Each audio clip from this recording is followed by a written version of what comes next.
Morning students, back to welcome to the next lesson. I'm looking at the same frame that I did in lesson 1. I've just called it frames 2, number 1, lesson 2. Okay. In lesson 1 we took moments about C and G to find all the support reactions. And of course now we want to find the sides of the forces in all the members. What's the rules? The rules, we can go to a joint where there's not more than 2 unknowns. So that means I can either start at joint A and go towards the right. I can either start at joint G and go toward the left. Okay. I can't go to joint B. Okay. Because there's 3 unknowns. Okay. There's 3 unknowns. There's 4 unknowns. And of course there's 4. So I'm going to start there and work toward that way. I'm going to start at that joint. Go to one of those 2 joints. And then I'm going to leave the rest to you. Okay. Right. Here we go. I've taken joint A and I've drawn it over there. Okay. Now remember again, this upper end is B and the right hand end is C. Now people, if you remember from the last time, I'm just reminding you, B is very far away. I'm not concerned with the upper end of B. I'm only concerned with the lower end I'll say that again. I'm not concerned with the upper end of member AB. I'm only concerned with the lower end of AB. C is also far away to my right. I'm only concerned with the left hand end of AC and not the right end of AC. So only putting one arrow.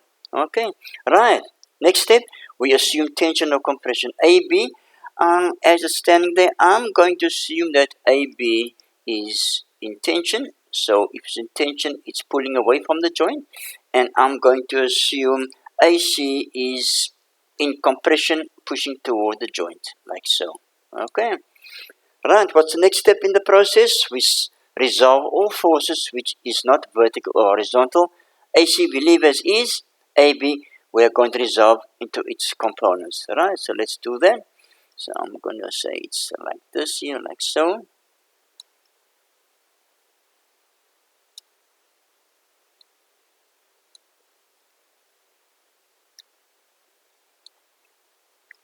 Right, that angle there is 30. So that's going to be AB cos 30.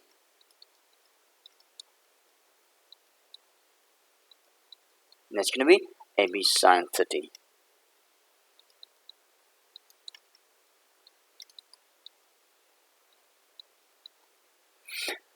Are we done? So far, yes, we're done. Right, what's the next step in the process? We sum verticals, sum horizontals, and find the unknowns.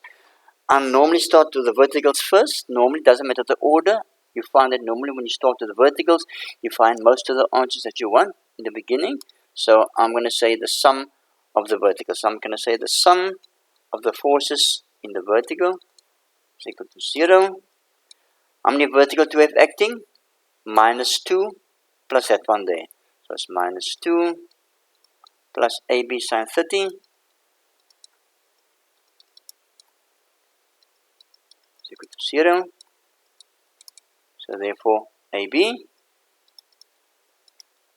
is equal to,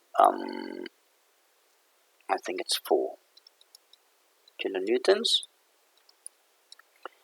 And because our answer is positive over here, it's positive, that means that our assumption that AB is in tension is in fact correct. Okay. So at the other end here, if I continue this, it'll be looking like so. But I'm not going to put it in now. Okay. Right, I'm going to go take it away. Right, summing horizontals. I'm going to say the sum of the horizontals is equal to 0. How many horizontals do we have acting about joint A? Plus, minus, plus. So it's plus 1 minus AC plus AB cos 30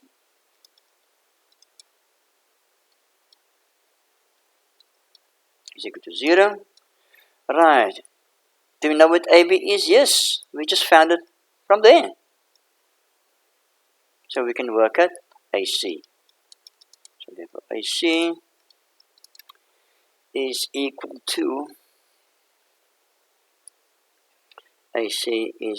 to